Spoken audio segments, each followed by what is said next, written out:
Salve, salve, meus amigos! Finalmente eu vou colocar aqui a parte 2 do vídeo no detalhe do contrato da Uber, conforme vocês muito pediram, como tá aparecendo. Eu falei, se der like, se comentar aqui que é a parte 2, eu vou fazer a parte 2. E vocês foram cada vez falando, agradecendo pelo vídeo, falando que a informação foi boa e que querem a parte 2. Para quem não viu a parte 1, vai estar aqui no card, aqui em cima, você clica e assiste. Eu acho que é muito importante. É um vídeo grande, mas você tem que saber onde você está pisando sobre o novo contrato da Uber.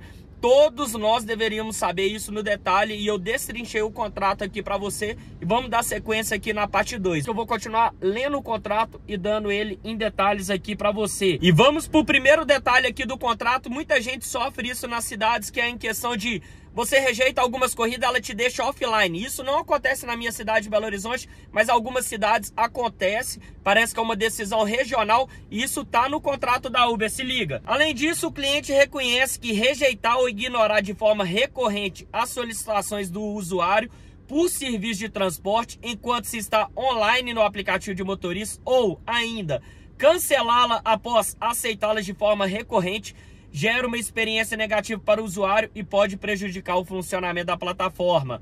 Portanto, o cliente concorda em encerrar a sessão no aplicativo de motorista ou ficar offline caso não esteja disponível ou não deseja aceitar as solicitações de usuário por serviço de transporte em determinado período de tempo. Se você ficar recusando ou cancelando muita corrida, ela vai te pôr offline. E ela faz pior, a gente sabe que ela desloga a nossa conta. É uma maneira dela nos forçar a aceitar a corrida para não ficar levando essa ferrada. Eu acho meio absurdo, porque ela colocou isso no contrato, mas se ela fala que a gente pode aceitar e cancelar o tanto que a gente quiser, por que ela não coloca offline? Quem define se eu quero aceitar e cancelar e ficar offline sou eu, não é ela. Mas no contrato ela fala que ela pode fazer isso, e a gente sabe que é uma artimanha para te forçar a aceitar a corrida. Que eu acho que é um contrato que pode dar problema para ela. Se ela começar a fazer isso, você guarda, tira print, etc. Porque em caso de justiça é sempre bom você ter tudo guardado. Você pode falar lá, pô, eu tava não aceitando com medo de uma corrida, ela me colocava offline e desligava. Então eu me senti obrigado a aceitar aquela corrida e eu fui assaltado. E aí, Uber? A culpa é sua, porque você me obrigou a fazer isso e seu contrato é um absurdo. Porque você se sente no direito de me deixar offline, mas fala que eu posso não aceitar o tanto que eu quiser. Como assim? O contrato da Uber, na minha opinião, é muito ambíguo. Ela tenta se defender de várias formas, que é um absurdo. Parece que você está debatendo com uma criança, né? Você fala assim, faço o que eu falo, mas não o que eu faço, né? Você não dá um exemplo. A Uber tá falando assim, você pode fazer o que você quiser, mas eu vou definir o que você pode fazer. É basicamente isso. Vamos para uma segunda parte aqui, que eu não quero deixar esse vídeo longo. Cálculo de preço e repasse ao cliente. Cara, essa é uma das partes mais importantes do vídeo, que fala sobre a questão do preço variável da Uber, a questão da falta de transparência. Tá aqui no contrato falando o que acontece em relação a isso. Basicamente, ela pode cobrar. Ela fala assim, ó, eu vou te pagar tanto pela corrida, nesse dia e horário. Aí você pode falar para ela, mas eu quero saber como que funciona isso. Ah, não, eu tô definindo aqui e você aceita ou não aceita. Se liga. Para fins do pagamento previsto nessa cláusula, cliente deverá significar somente a empresa ou o motorista parceiro conforme aplicado. O cliente, que somos nós, tem o direito de cobrar um preço por cada serviço de transporte realizado e fornecido a um usuário por meio do uso do serviço de Uber Preço. Ou seja, a Uber está falando que a gente pode cobrar o preço que quiser. E a gente pode usar um serviço que tem um site aqui, que vai falar aqui abaixo, para poder cobrar isso. Que, cara, meio que não faz sentido. Ela te manda a corrida e tá dando preço, aí você chega assim, não, vou calcular aqui no site da Uber, em vez de sua corrida dar 20, eu acho que é 30 e poucos reais, ou é 15, ou não sei o que. Meio que não faz sentido, porque antigamente ela tinha dito pra gente que a gente pode cobrar o valor que quiser do cliente, como se o preço que ela tivesse passando pra gente fosse uma sugestão de preço. Se liga, continuando.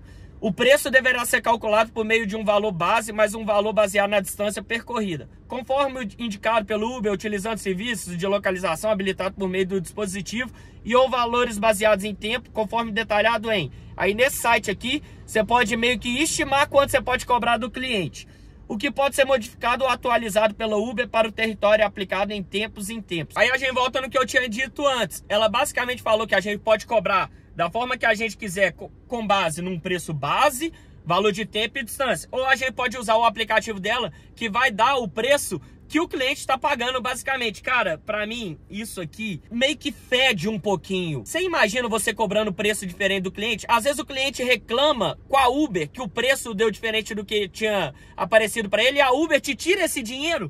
Faz sentido isso daqui? Você vê que ela tá meio que usando esse contrato para tirar o dela da reta de tudo, falando que você pode fazer tudo, e na verdade a gente não pode nada. Mas vamos seguir, não quero ficar travado nessas coisas não. Até porque agora é o tópico que eu mais queria falar desse contrato, que é corrida em dinheiro. Tem isso, assim, detalhado aqui no contrato da Uber. Ainda que o cliente tenha nomeado a Uber como seu agente limitado de cobrança para preços pagos por um usuário via cartão de débito, crédito ou pré-pago, entre outros meios digitais disponibilizados, no caso de o cliente fornecer serviço de transporte ao usuário usando a opção de preço pago em dinheiro, estamos falando de corrida em dinheiro, o cliente reconhece, cliente somos nós, e concorda que não será necessária a atuação da Uber como agente limitado de cobrança, e em razão disso concorda com o seguinte: vocês entenderam o que ela está falando para a gente? Não tem nenhuma responsabilidade sobre corrida em dinheiro. E eu quero deixar outro detalhe aqui, que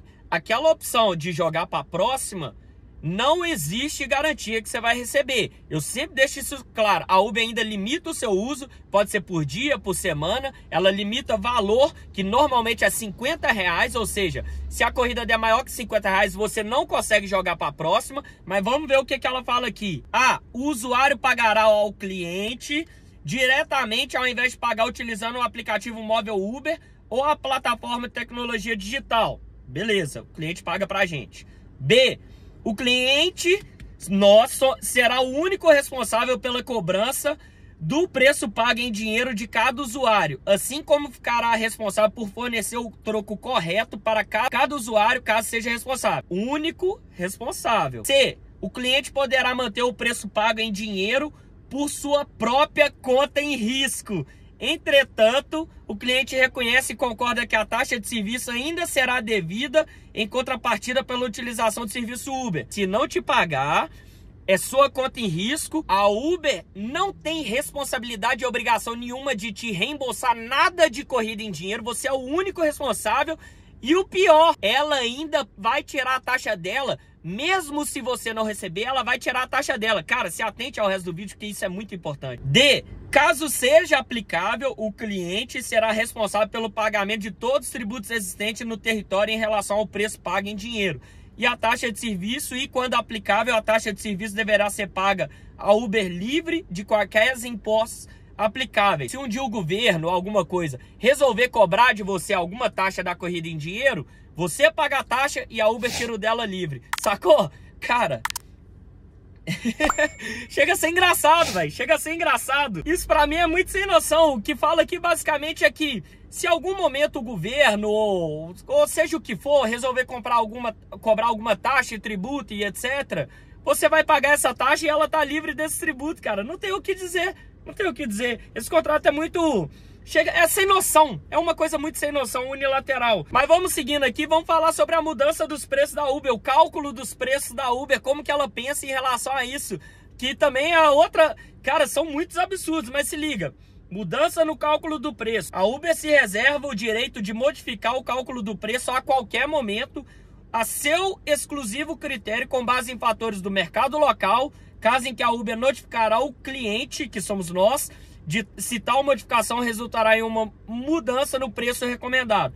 Assim, o cliente reconhece e concorda que, ao continuar o serviço da Uber após qualquer modificações no cálculo do preço, o cliente manifesta sua concordância a tais modificações. O que ela está querendo dizer aqui é, em relação ao preço dinâmico, em relação à falta de transparência dela, em relação aos preços. Em algum momento, se ela resolver cobrar o dinâmico, ela vai nos falar que está cobrando dinâmico e beleza, você aceita aquela parada porque ela está nos falando. Só que não existe transparência, ela não nos informa mais. Para você que não sabe, até hoje não existe mais transparência sobre quanto a gente ganha por quilômetro, quanto a gente ganha por tempo, tarifa base, não tem nada. Os preços são flutuantes e eles variam conforme dia, horário, local, demanda, tudo pode modificar o preço. E ela se reserva o direito de modificar esse preço e você aceita se quiser. Se não, é tchau, cara. Porque isso é critério dela e ela define. Você já deve ter reparado que tem momentos que a gente recebe um valor muito abaixo do que a gente deveria estar precificando ali. Com a chegada do Uber Moto, 99 Moto aí, a demanda tem caído. Com menor demanda, isso faz parte daquele algoritmo confuso que não tem clareza sobre quanto a gente recebe para poder diminuir o preço. Menor a demanda, menor o preço e o problema é seu. Se você quiser, você trabalha dessa forma, tchau. É basicamente isso, vocês entenderam? Amanhã, se ela decidir cobrar 80 centavos o quilômetro rodado, ela pode fazer isso, porque é uma decisão exclusiva dela. Ela nos liga ao cliente ou ao passageiro. Nós somos cliente e eles são o passageiro. Só que ela só tá tirando a parte dela, ela não se responsabiliza por nada, mas ela se sente no direito de cobrar o preço que ela quiser. É engraçado, né? Mas vamos seguir, vamos ver no que a Uber se responsabiliza. Ela colocou até no contrato aqui, mais destacado pra gente. Mas antes disso, eu gostaria de pedir pra você, se você tá gostando do meu conteúdo, se acha que isso tá te ajudando, deixar seu like, se inscrever no canal, mandar para aquele amigo que é iniciante ou já é veterano, que é muito importante todos nós sabermos onde nós estamos pisando. Apesar de eu ter uma opinião sobre esse contrato que eu vou falar no final do vídeo, então nós vamos falar sobre a responsabilidade da Uber agora e depois vamos falar sobre ela te mandar embora. Quando que ela pode te mandar embora, que está aqui no contrato também. E eu espero que você esteja gostando do conteúdo ao ponto de deixar seu like. Para você que não me conhece, meu nome é Ian Rocha. Sou motorista de aplicativo desde 2016 aqui na cidade de Belo Horizonte. Meu objetivo com o canal é levar informação, tentar te ajudar a melhorar o seu faturamento, trabalhar com segurança. E eu peço em troca o seu like, o seu agradecimento em forma de like nesse vídeo, fechou? A Uber não será responsável, nos termos desse contrato ou em relação a ele, por qualquer um dos seguintes, seja com fundamento no próprio contrato, esse aqui, em ato ilícito ou em qualquer outra tese jurídica, mesmo que tenha sido avisada da possibilidade de tais danos. Com base nesse contrato ou em qualquer outra coisa aqui, ou mesmo se ela foi informada por um advogado, seja qual for, não tá nem aí. Ela não será responsável, é o que ela tá falando aqui. Aí, por quaisquer danos indiretos, incluindo, mas sem limitar, qualquer perda financeira, perda de negócio, perda de receita, lucros cessantes, perda de qualquer outra vantagem econômica. Ou seja, se você, o passageiro, tiverem um atrito e não te pagar a corrida, se ele quebrar seu carro, se você sofreu um acidente com o passageiro, não interessa qual o motivo financeiro que você tenha tido prejuízo, ela não se responsabiliza. B, por danos à propriedade do cliente, que somos nós, danos a um motorista da empresa ou a qualquer terceiro, incluindo danos corporais, por danos decorrentes de perda ou inexatidão de dados, exceto pelas obrigações da Uber de pagar valores devidos ao cliente nos termos da cláusula 4 acima, mas sujeito a qualquer limitações ou outras disposições contidas no presente. Isso inclui que ela não se responsabiliza por assalto, roubo, furto, sequestro, morte, entre outras coisas que aconteça com você, tanto que ela fala aqui, danos corporais, entre outras coisas, e também por problemas que tenham acontecido por inexatidão de dados. Vamos supor que ela te mandou alguma informação de GPS que a corrida ia dar 5 km, ela deu 10. Ela também não se responsabiliza não, porque isso é uma inexatidão de dados. Tem noção tanto que esse contrato é bizarro?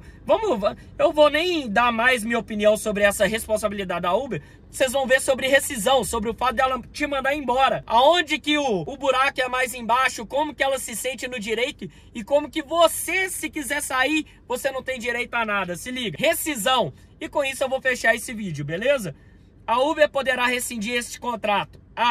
Sem dar qualquer motivo, mediante aviso prévio de 7 dias ao cliente. Ela não precisa te avisar, ela pode simplesmente, se ela decidir te mandar embora, ela te manda. Imediatamente, sem aviso prévio por violação do presente contrato ou do termos suplementares pelo cliente. Sem aviso prévio, se você violar esse contrato, você falou mal da Uber, ela pode te mandar embora de uma hora para outra. E por termo suplente, que é basicamente... Você lembra que eu falei da taxa de cancelamento? Isso é um termo suplente que tá lá, porque ela fala nesse contrato que você pode cancelar o tanto que você quiser, de acordo com o outro termo, que é o taxa de cancelamento, que fala que se você cancelar muito, você prejudica a plataforma e com isso ela pode te mandar embora. Você pode cancelar e não pode. Sua avaliação, tem um limite de nota ali que ela considera o aceitável. Ficou abaixo daquilo, ela pode te mandar embora. Sem aviso prévio, tá? C, imediatamente sem aviso prévio, em caso de decretação de falência, insolvência, dissolução, recuperação judicial ou liquidação. Além disso, a Uber poderá rescindir esse contrato ou desativar o cliente e, no caso da empresa, desativar a própria empresa ou um determinado motorista da empresa, imediatamente sem aviso prévio, se o cliente, caso seja aplicado, deixar de estar habilitado nos termos da lei aplicável das regras e ou políticas da Uber para prestar serviço de transporte, para operar o veículo ou conforme seja previsto neste contrato. Basicamente, se ela quebrar, ela pode te mandar embora. No caso da empresa, ficará a critério da Uber optar por rescindir o contrato em relação à empresa e aos motoristas da empresa de forma conjunta ou em relação a apenas um motorista da empresa, de forma individual. Agora fica engraçado. O cliente poderá rescindir esse contrato a qualquer momento, mediante aviso prévio à Uber, com 7 dias de antecedência. No caso da empresa, o aviso prévio deverá ser de 30 dias de antecedência. Vocês sacaram que ela pode te mandar embora? A qualquer momento. Se ela achar que ela pode te mandar embora, ela só te manda. Se você decidir, fala, eu não quero ter mais vínculo com a Uber, eu quero que encerre meu contrato, você tem que dar aviso prévio de 7 dias. Ah, eu sou um motorista MEI cadastrado, não sei o quê. São 30 dias, cara. Esse contrato, agora eu vou dar algumas opiniões sobre ele. Ele é totalmente unilateral, ele é totalmente abusivo e sem noção. Eu não vejo outra forma de falar. Por exemplo, o fato de eu estar falando que o contrato é sem noção, a Uber pode me mandar embora. Ela pode decidir que eu estou falando mal e rescindir meu contrato. Vocês entendem isso? Parece que é uma ditadura sobre a gente. Você assinou, agora o problema é seu. E eu não vejo que as coisas sejam assim na prática. Ela fez de tudo, ó, pra comer pelas beiradas e tirar o dela da reta de tudo. Mas na hora do vamos ver na justiça, por isso que ela perde tanto na justiça. Ela pode fazer o que ela quiser com esse contrato, que é unilateral, que a gente não tem poder de negociação. Mas na hora do vamos ver, tem um juiz lá que ele sabe que tem uma empresa sugando a gente. Vai acontecer sempre? Não, mas isso aqui é totalmente questionável. Essa é a minha opinião, que esse contrato é totalmente questionável. Eu quero saber de você, se você acha que isso aqui resguarda a Uber realmente de alguma coisa, ou se na hora do vamos ver na justiça a gente tem como ter algumas garantias, ter recurso, ganhar e etc, beleza? Lembrando, se você gostou do vídeo, não esqueça de deixar o seu like, se inscrever no canal e mandar isso pro seu amigo, iniciante ou veterano, que pode ser muito importante isso para ele, porque nós temos que saber, no mínimo, onde nós estamos pisando, pra gente não levar ferrada e saber como e onde nós devemos agir da forma correta, beleza? Abração e é nóis!